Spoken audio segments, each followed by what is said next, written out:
आप सभी को अस्सलाम वालेकुम और दोपहर का नमस्कार। एजुकेशन अफेयर्स के इस प्लेटफॉर्म पर मैं आप सभी का हार्दिक अभिनंदन और स्वागत करता हूं। आज का टॉपिक बहुत ही खास होने वाला है।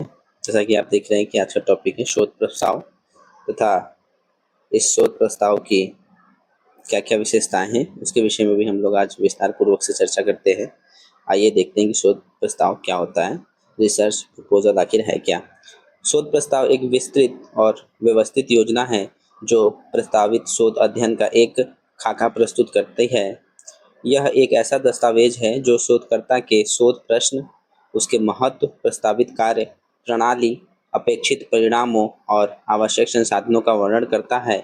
यह एक प्रकार से शोध परियोजना का ब्लूप्रिंट होता है। तो शोध प्रस्ताव क्या है कि यह एक ऐसी विस्तृत और एक व्यवस्थित योजना होता है जिसमें जो शोध करता है वह अपने जो भी शोध का प्रश्न है, उसका जो भी महत्व है या जो भी उसकी कार्य प्रणालियाँ है या उसके क्या क्या परिणाम होंगे उस शोध के तथा उसमें क्या क्या संसाधन लगेंगे, तो इन सभी चीज़ों का क्या है एक ब्लूप्रिंट होता है। उसमें सारे क्या उद्देश्य हैं, क्या उसकी महत्व है तथा उसका क्या परिणाम होगा, क्या वह उपयोगी है शोध या नहीं है, इस सभी चीज़ों का ब्यौरा एक रिसर्च प्रपोजल में होता है। जिस प्रकार से एक पुरुष जब महिला को अ, शादी के लिए प्रस्ताव रखता है उसके सामने, तो वह अपनी सारी जो भी उसकी योग्यताएं हैं वह उसको भी बताता है। तो उसी प्रकार से एक शोध प्रस्ताव में भी क्या है, उसमें सारा का सारा शोध का जो पॉइंट्स होते हैं उसमें रखे रहते हैं कि क्या क्या उसके महत्व हैं, क्या उसका शोध का प्रश्न होगा और उस कैसे कैसे उस शोध को किया जाएगा, उसका क्या परिणाम है। तो एक ब्लूप्रिंट होता है इसके अंतर्गत। आइए आगे देखते हैं कि शोध प्रस्ताव के कौन कौन से चरण होते हैं। Steps of a research proposal. पहला है शीर्षक पृष्ठ। सबसे पहला क्या हमारा रहेगा, शीर्षक पृष्ठ मतलब टाइटल पेज। तो इसमें क्या रहेगा कि इसमें शोध का जो शीर्षक है वो शोधकर्ता इसमें शीर्षक रहेगा, ठीक, टाइटल रहेगा कि आपके जो शोध समस्या है उसका टाइटल क्या है आखिर। और इसके अंतर्गत फिर इस टाइटल पेज में शोध का शीर्षक हो गया, शोधकर्ता का नाम है और उसके बाद संस्था का क्या नाम है तथा विभाग का क्या नाम है, यहाँ पर्यवेक्षक का क्या नाम है, जो आपका सुपरवाइजर है जिसके अंतर्गत आप रह करके अपने शोध को कर रहे हैं उसका इसमें नाम रहेगा, तथा इसको जमा करने की तिथि। इसमें इन सब चीज़ों का ब्यौरा दिया रहता है। तथा आपके शीर्षक की या टाइटल पेज की यह विशेषता होनी चाहिए कि वह शीर्षक संक्षिप्त हो, मतलब छोटा हो या और स्पष्ट हो और शोध के विषय को सटीक रूप से दर्शाता हो। जो भी आप टाइटल रखेंगे वो बहुत ज़्यादा बड़ा नहीं होना चाहिए, वो ऐसा होना चाहिए, संक्षिप्त होना चाहिए जो क्या करे पूरे शोध के को कवर कर सके। मतलब उसका टाइटल इस प्रकार से होना चाहिए जो स्पष्ट हो और जो शोध विषय को सटीक रूप से दर्शाता हो। दूसरा है सारांश या अमूर्त एब्स्ट्रैक्ट। इसमें क्या किया जाता है कि यह पूरे प्रस्ताव का क्या है एक संक्षिप्त या आमतौर पे 150 से 300 पेज का एक सारांशीकरण के रूप में यह होता है। जो भी आपका रिसर्च प्रपोजल है उसको एक सारांश रूप में इसमें रखा जाता है। इसमें शोध की जो समस्या है, उसका जो उद्देश्य है और किस किस प्रकार से यह कार्य करेगी तथा इसकी क्या क्या प्रमुख समस्याएं हैं या इसके क्या परिणाम होंगे, इन सब चीज़ों का एक संक्षिप्त ब्यौरा सारांश में दिया जाता है, एब्स्ट्रैक्ट में रखा जाता है। तो आपके सारांश की क्या विशेषता होनी चाहिए कि यह संक्षिप्त हो, सटीक हो और आकर्षक हो, ताकि क्या हो पाठक पूरे प्रस्ताव को पढ़ने के लिए क्या उसे मिले, एक प्रेरणा मिले। आपका सारांश इस प्रकार से लिखा होना चाहिए, ठीक। अब अगला है तीसरा कि परिचय। अब शोध प्रस्ताव का अगला चरण है कि परिचय। शीर्षक हम लोगों ने लिख दिया, सारांशीकरण उसका हम लोगों ने लिख दिया और उसके बाद आप परिचय, इसका इंट्रोडक्शन देंगे कि यह खंड पाठक को शोध के व्यापक क्षेत्र के से परिचित कराएगा। जो भी हमारा क्षेत्र मतलब जो भी हमारा समस्या है, शोध शोध समस्या है, हम लोगों ने जो टॉपिक चूज किया है, तो यह खंड क्या करेगा कि शोध के व्यापक क्षेत्र से क्या कराएगा, जो हमारे वहाँ पे पर्यवेक्षक है वह इससे परिचित होंगे कि हमारा शोध का जो क्षेत्र है वो क्या है। इसमें शोध की समस्या की पृष्ठभूमि रहेगी कि जो हमारी शोध की समस्या है आखिर उसका बैकग्राउंड क्या है, उसका संदर्भ क्या है तथा जो अध्ययन की सामान्य प्रासंगिकता इसमें शामिल होनी चाहिए। जो भी इसमें परिचय में हम लोग क्या करेंगे, जो भी हमारी प्रासंगिकताएं शामिल होंगी इसमें लिखेंगे। तथा परिचय की क्या विशेषता होनी चाहिए कि यह व्यापक से विशिष्ट की ओर बढ़ती हुई होनी चाहिए, ठीक, और पाठक की रुचि जगाने वाली होती है। जो भी उसको पढ़ रहा हो, जब रिसर्च प्रपोजल हम लोग पेश करते हैं तो वह इस तरह का होना चाहिए कि पाठक क्या हो, पाठक इसको पढ़े तो उसके अंदर रुचि जागृत हो और इसको और पढ़ने के लिए, और जो भी प्रस्तावित शोध के लिए मंच तैयार करने वाली होनी चाहिए कि अब जो भी आगे का ब्यौरा हम देने वाले हैं इसमें उस चीज़ का थोड़ा-सा क्या होना चाहिए, एक मंचन होना चाहिए, मतलब उस चीज़ को इसमें दर्शाया जाना चाहिए। अब परिचय दे दिया, अब सोच समस्या का कथन, statement of the research problem. अब हम लोगों ने परिचय दे दिया, तो अब हमारा जो शोध समस्या है तो अब उसका कथन लिखेंगे। इसमें क्या होगा कि यह शोध प्रस्ताव का सबसे महत्वपूर्ण हिस्सा होता है। क्यों होता है कि क्योंकि इसमें विशिष्ट समस्या, उसकी चुनौतियाँ या ज्ञान के अंतराल को इसमें स्पष्ट रूप से क्या किया जाता है, परिभाषित किया जाता है। जो भी हमारा शोध समस्या है उसका यह कथन होता है। जो भी हमारा जो हम लोगों ने टाइटल रखा हुआ है उसके विषय में यहाँ पे क्या है कि उसके विशेष समस्या, उसकी क्या-क्या चुनौतियाँ हैं, ऐसे इस ज्ञान को इसमें रखा जाता है। यह जिसे शोधकर्ता क्या करता है, इसमें संबोधित करना चाहता है शोध समस्या को। यह अक्सर एक प्रश्न के रूप में प्रस्तुत होता है। जैसे इसकी क्या विशेषता होनी चाहिए कि यह स्पष्ट हो, संक्षिप्त हो और विशिष्ट हो तथा परीक्षण योग्य हो और प्रासंगिक हो, जो जीवन से संबंधित हो तथा वह व्यवहार्य हो।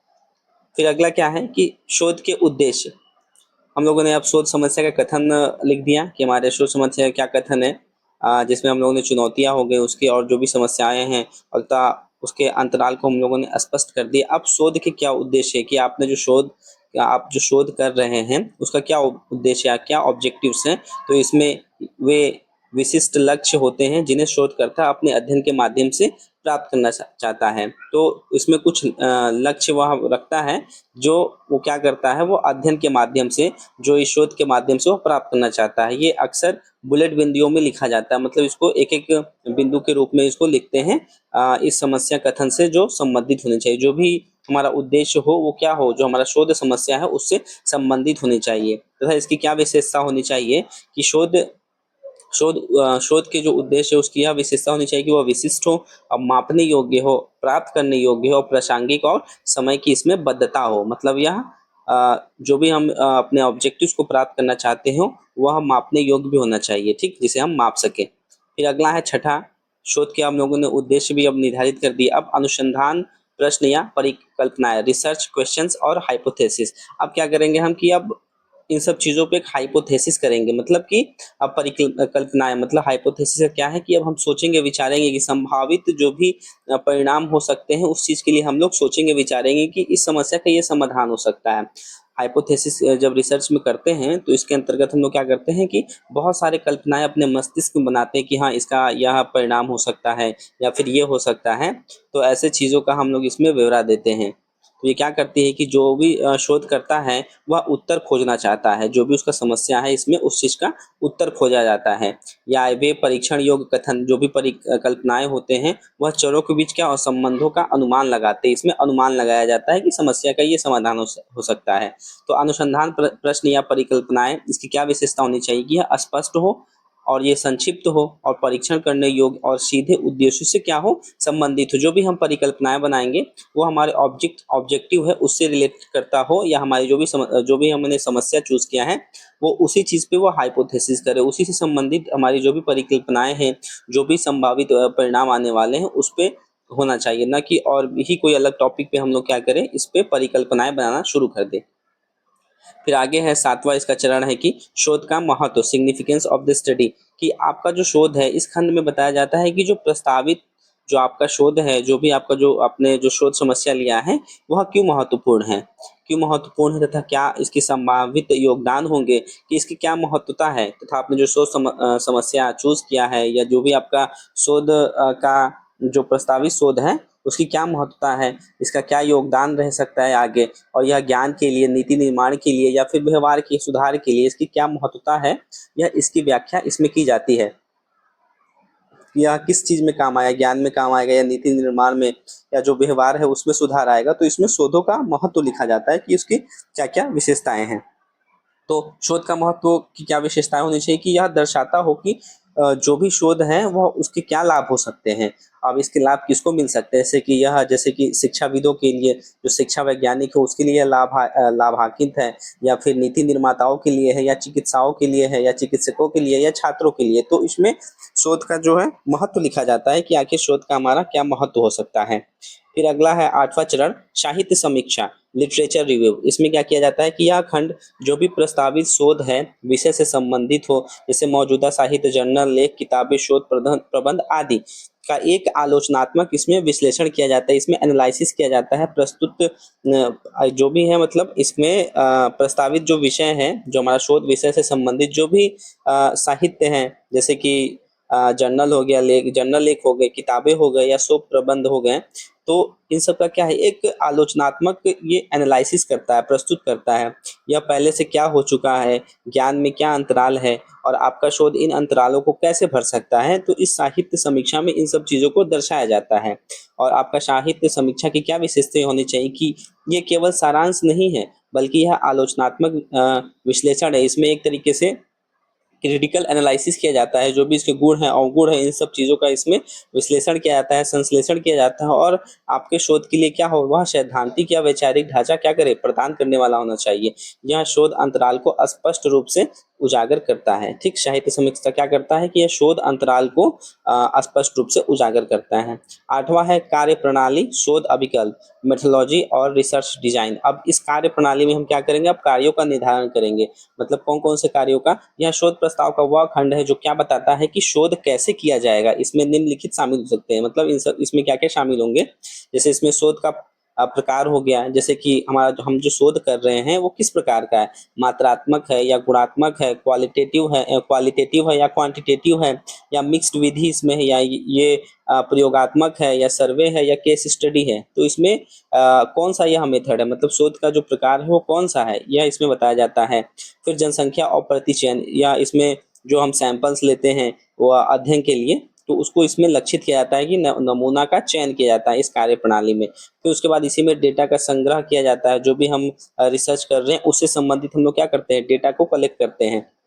जैसे कि डेटा को हम लोग कैसे कलेक्ट करते हैं, जैसे कि प्रश्नावली के माध्यम से, जो भी हमने जो शोध प्रस्ताव है, अब उसके लिए हम डेटा कैसे तैयार करेंगे, वह जैसे कि प्रश्नावली के माध्यम से कर सकते हैं, इंटरव्यू के माध्यम से, या गाइड के ऑब्जर्वेशन कर सकते हैं, या चेकलिस्ट हो गया या परीक्षण हो गए। इन सब जो भी उपकरण हैं, इन सब के माध्यम से क्या करेंगे, हम डेटा को कलेक्ट करते हैं। फिर उसके बाद डेटा संग्रह की प्रक्रिया इसमें आ जाती है कि डेटा कैसे और कब कहाँ एकत्रित किया जाएगा, कि हम लोग डेटा कहाँ से लेंगे, कब लेंगे, किस प्रकार से लेंगे, इन सब चीज़ों का ब्यौरा भी कार्य प्रणाली में दिया जाता है।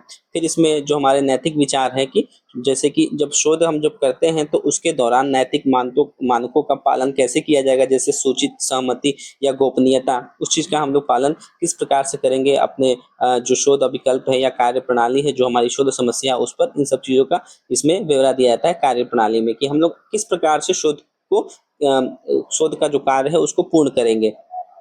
तो ऐसे जो कार्य प्रणाली है या शोध अभिकल्प है, जो हमारा मेथोडोलॉजी है, उसकी क्या विशेषता होनी चाहिए कि यह विस्तृत हो और तार्किक हो तथा पारदर्शिता हो, इसमें ट्रांसपेरेंसी हो, मतलब जो भी हम इसमें क्या बोलते हैं, इसमें जो भी हम लोग डेटा को कलेक्ट कर रहे हैं उसमें पूर्ण रूप से सही तरीके से यह बताया जाए कि इसमें ट्रांसपेरेंसी हो, जो भी हम लोग डेटा इसमें दे रहे हैं तो वो ट्रांसपेरेंसी हो तथा व्यवहार्य हो, और शोध प्रश्नों को संबोधित करने वाले के लिए उपयुक्त हो, जो भी हमने शोध का जो प्रश्न लिया है उसको वह संबोधित करता हो। ऐसे इसमें इस प्रकार के हम लोग क्या करना है, डेटा कलेक्ट करके उसको बताना है।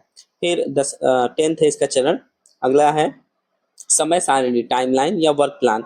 अब क्या करेंगे कि जो हमारा शोध प्रस्ताव है, यहाँ उसकी परियोजना को पूरा करने के लिए एक यथार्थवादी समय रेखा प्रदान करता है, कि इसमें समय हम लोग समय का ब्यौरा देते हैं, जिसमें प्रत्येक चरण के लिए अनुमति समय शामिल होता है, कि हमारे इस जो शोध प्रस्ताव है इसमें कितना समय लग सकता है, कितना समय लगेगा, इन सब चीज़ों का इसमें समय सारणी, वर्क प्लान बनाया जाता है कि कितना समय किस किस चीज़ में लग सकता है। तो इसकी विशेषता क्या होनी चाहिए इस समय सारणी की, कि यह यथार्थवादी और प्रत्येक गतिविधि के लिए स्पष्ट और सीमा रखती हो, मतलब कि जो भी हमारी गतिविधि है उसको क्या करती हो, स्पष्ट रूप से यह समय को बताती हो। अभी 11वां है बजट, यदि आवश्यक है तो, जैसे कि मान लीजिए कि कोई ऐसा शोध कर रहे हैं जिसमें हमें पैसों की आवश्यकता है। वैसे ज़्यादातर तो जो भी हमारे शोध होते हैं उसमें बजट की आवश्यकता होती ही होती है। तो जैसे कि मान लीजिए कि अब इसमें बजट का ब्यौरा दिया जाएगा जो शोध प्रस्ताव है, तो यदि शोध के लिए धन की आवश्यकता है तो यह खंड अपेक्षित खर्चों का विस्तृत अनुमान प्रदान करता है। इसमें जो भी शोध से संबंधित जितने भी पैसे लगेंगे, इस सब चीज़ों का इसमें ब्यौरा दिया रहता है। जैसे कि मान लीजिए कि हम कहीं यात्रा करके किसी चीज़ को कलेक्शन कर रहे हैं, या फिर कौन-कौन से उपकरण, इसमें बहुत सारे हम टूल्स का प्रयोग कर रहे हैं, या फिर कंप्यूटर्स का, या फिर ऐसे सॉफ्टवेयर का, या फिर हमारे पास जो है स्टाफ्स का, हम लोग स्टाफ्स को अपने साथ रख रहे हैं। तो इन सब चीज़ों में क्या है, पैसे खर्च होते हैं। तो इन सब चीज़ों का इसमें बजट मतलब बताया जाता है कि कितना इसमें पैसा लग रहा है। फिर 12वां है संदर्भ ग्रंथ सूची की रेफरेंस या फिर बिब्लियोग्राफी। तो इस संदर्भ ग्रंथ सूची में हम लोग क्या करते हैं कि उन सभी स्रोतों की एक सूची होती है जिनका साहित्य समीक्षा या प्रस्ताव के लिए अन्य भाग में उल्लेख किया गया है। जैसे इसमें क्या करते हैं, जो भी हम लोगों ने कहाँ-कहाँ से अपने डेटास को लिए हैं, कलेक्ट किए हैं, कौन-कौन से कहाँ-कहाँ से, या फिर इंटरनेट से लिया है या फिर किसी बुक से लिया है, तो उन सभी डेटास का क्या होता है, इसमें एक संदर्भ रखा जाता है कि इस किताब से हम लोगों ने इस चीज़ को यहाँ पे प्राप्त किया। तो इन सबको एक रेफरेंस दिया जाता है। फिर उसके बाद 13वां है परिशिष्ट या अपेंडिसेस। यदि आवश्यक हो तो इसको लेंगे, नहीं तो संदर्भ सूची तक ही हमारी जो शोध प्रस्ताव है वो पूर्ण हो जाती है। तो इसमें क्या करेंगे, परिशिष्ट में इसमें अतिरिक्त सामग्री शामिल होती है जो मुख्य प्रस्ताव के लिए क्या हो, बहुत ही लंबी या विस्तृत होती है। तो इन सब चीज़ों को इसमें रखा, जैसे प्रश्नावली का मसौदा क्या है, सहमति प्रपत्र हो गया, तो इन सब चीज़ों को परिशिष्ट में रखा जाता है। तथा हमारा परिशिष्ट की क्या विशेषता होनी चाहिए कि यह सहायक और पाठक के लिए संदर्भ प्रदान करने वाली होनी चाहिए। तो ये क्या थे, शोध प्रस्ताव के चरण थे कि शोध प्रस्ताव किन किन चरणों से गुजरता है। ठीक, तो इसमें से शोध प्रस्ताव के चरणों में क्या था कि पहला किस टाइटल ऑफ द पेज होना चाहिए, मतलब टाइटल जो हमारा शीर्षक है वो रहेगा, टाइटल पेज रहेगा, इसमें नाम हो गया, विद्यालय का नाम या फिर अपना नाम या आपके जो सुपरवाइजर उसका नाम हो गया। फिर इसमें सारांश है, हम लोग एब्स्ट्रैक्ट लिखते हैं, मतलब जो हमारा शोध प्रस्ताव है उसका संक्षिप्त एक ब्यौरा देते हैं 150 से 300 वर्ड्स में। फिर अब हम लोग परिचय देते हैं, हमारा जो शोध प्रस्ताव है उसका एक परिचय देते हैं। परिचय इस प्रकार का होना चाहिए जैसे कि जो भी उसको पढ़े तो अट्रैक्ट हो, मतलब उसको और जिज्ञासा उसके अंदर उत्पन्न हो इसको पूरा पढ़ने के लिए। फिर चौथा क्या है कि शोध समस्या का कथन, जो हमारा शोध समस्या है वो उसका जो कथन है, इसमें उस चीज का ब्यौरा दिया जाता है, जो भी चुनौतियां उसका ज्ञान है, विशेष समस्या, इन सब का इसमें शोध समस्या का कथन हो जाता है। फिर पांचवा है शोध के उद्देश्य, कि हमारा शोध का क्या उद्देश्य है, जो भी हम शोध ले रहे हैं उसको, वो क्या लक्ष्य को प्राप्त करने के लिए उसके क्या-क्या उद्देश्य होने चाहिए, उन सब बिंदियों को जो भी उनके पॉइंट्स होते हैं इसमें लिखे जाते हैं। फिर छठा है अनुसंधान, प्रश्न या परिकल्पनाएं। अब क्या करेंगे, इसके लिए हम लोग हाइपोथेसिस बनाएंगे, अपने मस्तिष्क में बहुत सारी परिकल्पनाएं बनाएंगे, मतलब बहुत सारे एक अनुमानित उत्तरों का एक ब्यौरा तैयार करेंगे हम मस्तिष्क में कि हाँ इस समस्या का ये समाधान हो सकता है। फिर सातवां क्या करेंगे कि शोध का महत्व, कि हमारा शोध है उसकी क्या महत्वता है, क्या वह जो व्यवहारिक जीवन है उससे कनेक्टेड है, या फिर वह संभावित योगदान देने वाली है कि नहीं, या किसके लिए है, नीति निर्माण के लिए, व्यवहार में सुधार करने के लिए महत्वता है कि नहीं इसकी, इस चीज का इसमें विवरण देते हैं। फिर छठा क्या, साहित्य समीक्षा, जो भी हमारा लिटरेचर है उस चीज का हम लोग रिव्यू करते हैं, जैसे कि जनरल लेख हो गया, किताबें हो गई, शोध प्रबंध हो गए, इन सब चीजों का एक विश्लेषण इसमें रखा जाता है। फिर नौवा क्या है कि कार्य प्रणाली या शोध अभिकल्पना, अब मेथोडोलॉजी, अब इसमें हम लोग अपने कार्य किस तरह से करेंगे इस चीज़ का ब्यौरा होता है। इसमें शोध का प्रकार हो गया, कौन सा हमारा शोध का प्रकार है, फिर कौन-कौन से हम सैंपल्स का यूज़ करेंगे, फिर उसके बाद कौन से हम लोग डेटा कैसे कलेक्ट करेंगे इसी कार्य प्रणाली में आ जाएगा। फिर उसके बाद इसमें डेटा का हम लोग विश्लेषण किस प्रकार से करेंगे इसी में आ जाएगा। फिर हमारे नैतिक क्या-क्या विचार हैं इसी कार्य प्रणाली में आ जाता है। फिर उसके बाद 10th है समय सारणी, टाइमलाइन, कि हमारे इस कार्य शोध परियोजना को पूरा करने के लिए या फिर इसको कितना समय लगेगा, इस चीज़ का इसमें ब्यौरा रहता है। फिर 11 है बजट, मतलब अब मान लीजिए जो भी हम शोध कर रहे हैं तो उसके लिए कुछ न कुछ पैसा ज़रूर लगेगा। तो इसमें बजट का एक ब्यौरा दिया रहता है कि हम लोग जैसे यात्रा कर रहे हैं या कौन-कौन से इसमें उपकरण यूज़ कर रहे हैं, सॉफ्टवेयर हो गया, स्टाफ हो गया या अन्य किसी प्रकार की सामग्री है, तो उसमें अगर पैसा खर्च लग रहा है तो इन सब चीज़ों का इसमें बजट में ब्यौरा दिया रहता है। फिर हमारी संदर्भ सूची आ जाती है। संदर्भ सूची में क्या है, जो भी रेफरेंसेस हैं, हम लोगों ने जहाँ-जहाँ से डेटास कलेक्ट किए हैं या फिर जहाँ-जहाँ से हम लोगों ने जो-जो चीज़ों को वहाँ पे रखा है, तो उसका एक ऑथेंटिफिकेशन हो, मतलब कि वह क्लियर रहे कि आपने यहाँ से यह लिया है। तो उसको क्या करते हैं उन सभी संदर्भों को इसमें लिखते हैं कि मान लीजिए कि कोई भी आपका जो शोध है तो उस शोध के लिए आपने कहाँ-कहाँ से जो पॉइंट्स है वो लिए हैं, तो इस संदर्भ सूची में उसको लिखा जाता है कि हाँ मैंने इस पॉइंट्स को इस किताब से लिया या यहाँ से प्राप्त किया है, इस सोर्स से प्राप्त किया है, या फिर मैंने इसको इंटरनेट से लिया है। फिर परिशिष्ट आ जाता है, या यदि आवश्यक होता है तो इसको लिखते हैं। तो ये हमारे क्या थे, शोध के चरण थे। अब देखते हैं कि शोध प्रस्ताव के वो चरण थे। अब शोध प्रस्ताव की क्या विशेषता होनी चाहिए कि characteristics of a good research research proposal की हमारा जो रिसर्च प्रपोजल है उसकी क्या विशेषता होनी चाहिए कि सबसे पहले वो स्पष्ट हो और संक्षिप्त हो। जो भी हमारा शोध प्रस्ताव है वो उसमें भाषा की स्पष्टता होनी, जो भी हम लिख रहे हैं वो साफ सुथरा होना चाहिए और जीवन से संबंधित हो। ऐसे शब्दों का उसमें प्रयोग करना चाहिए कि लोग समझ सके, ठीक, और वह सटीक हो, समझने वाली हो, आसान होनी चाहिए और अनावश्यक शब्द जाल उसमें नहीं बिछाना। जो भी उसमें ऐसे शब्दों का प्रयोग नहीं करना है कि एक जाल बिछ जाए, मतलब लोग उसमें कंफ्यूज हो जाए, समझ ना पाए। और दूसरा है इसकी विशेषता की यह सुसंगतता और तार्किकता होनी चाहिए, कोहेरेंस एंड लॉजिक। जो भी हमारा शोध प्रस्ताव है तो वो एक तरीके से क्या हो, तार्किक क्रम में जुड़े हो। जो भी इसका शोध प्रस्ताव का एक चरण बताया गया उसी से यह संबंधित होना चाहिए। ऐसा ना हो कि एक चरण को तोड़ करके यह दूसरे में बन जाए। तो इसकी क्या विशेषता है कि यह तार्किक क्रम से जुड़े होने चाहिए। समस्या कथन से लेकर के जो भी हमारा समस्या कथन है वहां से लेकर जो भी हम कार्य प्रणाली है, तो इन सब चीजों का एक स्पष्ट प्रवाह होना चाहिए, इसकी यह विशेषता है। फिर क्या है, व्यवहार्यता, व्यवहार व्यवहार व्यवहार्यता, ठीक, फिजिबिलिटी। इसमें क्या है कि जो भी प्रस्तावित शोध को दिए गए समय, संसाधन है, शोधकर्ता की क्षमता है के भीतर पूरा किया जा सकना चाहिए। यह बहुत महत्वाकांक्षी नहीं होना चाहिए, इसकी यह विशेषता है शोध प्रस्ताव की। फिर क्या है कि शोध प्रस्ताव की विशेषता है कि मौलिकता और प्रासंगिकता। जो भी हमारा शोध प्रस्ताव हो क्या हो कि जो भी नया ज्ञान प्रदान करना चाहिए या मौजूदा ज्ञान में जो भी संशोधन है उस चीज़ को यह महत्व देने वाली होनी चाहिए, इसकी यह विशेषता होनी चाहिए, ठीक, कि इसका जो शिक्षा या समाज के लिए वास्तविक महत्व होना चाहिए इस शोध प्रस्ताव का। फिर क्या है, वैज्ञानिक कठोरता, कि इसमें कार्य प्रणाली जो भी हम लोग वैज्ञानिक रूप से सुदृढ़ होने चाहिए। जो भी हम लोग इसमें कार्य प्रणालियां बना रहे हो वो एक वैज्ञानिक ढांचे के रूप में हो। डेटा संग्रह हो गया या फिर विश्लेषण के तरीके हो गए, जो भी है उपयुक्त और उसमें क्या होना चाहिए, वैलिड होने चाहिए, इसकी यह विशेषता है। फिर वैज्ञानिक कठोरता हो गया। फिर छठा है नैतिकता का पालन, कि ये क्या करता हो कि प्रस्तावित शोध सभी आवश्यक नैतिक दिशा निर्देशों का पालन करता हो। जो भी इसमें दिशा निर्देश है, नैतिक मोरल चीज़ों को ये फॉलो करने वाला होना चाहिए। तथा विशेष रूप से जब इसमें मानव प्रतिभागियों को जब शामिल किया जाता है तो यह नैतिकता का पालन करने वाला होना चाहिए, इसकी यह विशेषता होती है। शोध प्रस्ताव क्या है, इसमें विशेषता होनी चाहिए, मतलब विश्वसनीयता होनी चाहिए। मतलब कि जो भी हमारा प्रस्ताव को यह प्रदर्शित करना चाहिए कि शोधकर्ता के पास जो भी प्रस्तावित शोध को सफलतापूर्वक करने के लिए आवश्यक ज्ञान है, कौशल है तथा वह विशेषज्ञ है। मतलब जो भी हमारा शोध करता है वो क्या हो, उसके पास ज्ञान हो, वह उसके पास कौशल हो, वह मतलब इस तरह से उसमें दर्शाना चाहिए कि वह विश्वसनीय लगे। शोध प्रस्ताव की यह विशेषता होनी चाहिए। आठवां है प्रेरक और आश्वस्त करने वाला, कि जो भी हमारा शोध प्रस्ताव है को जो भी फंडिंग या एजेंसियां, जो भी अकादमिक समितियों को यह समझाने में सक्षम होने चाहिए कि जो भी हमारा शोध करने योग्य है उसका निष्कर्ष जो भी हम निकाले वो मूल्यवान होगा।